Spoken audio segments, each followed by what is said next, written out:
ఆ లైఫ్లో వచ్చే ప్రాబ్లమ్స్కి బ్రేకప్ చెప్పి బ్యాక్ ప్యాక్ పట్టుకొని బడ్జెట్ లిమిట్స్ పెట్టుకొని నచ్చినట్టు విచ్చలవిడిగా తిరగాలని డిసైడ్ అయ్యాను.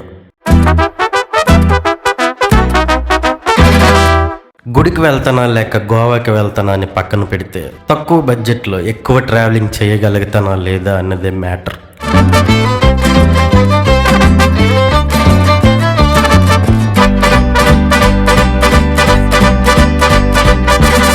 ఎందుకంటే నేను గ్రూప్ ఆఫ్ పీపుల్తో వెళ్ళి గైడ్ల వెనకాల తిరిగే టూరిస్ట్ని కాదు, సోలోగా వెళ్ళి సోల్ఫుల్గా తిరిగే ట్రావెలర్ని.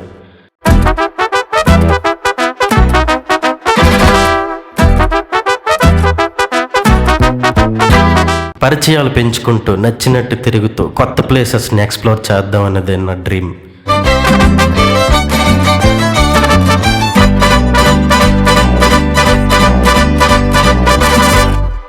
నేను ఏ ఇన్ఫ్లుయెన్సర్ని చూసి ఇన్స్పైర్ అవ్వలేదు, జస్ట్ నా ఇంట్రెస్ట్ని ఇంప్రవైజ్ చేసుకుంటున్నాను అంతే.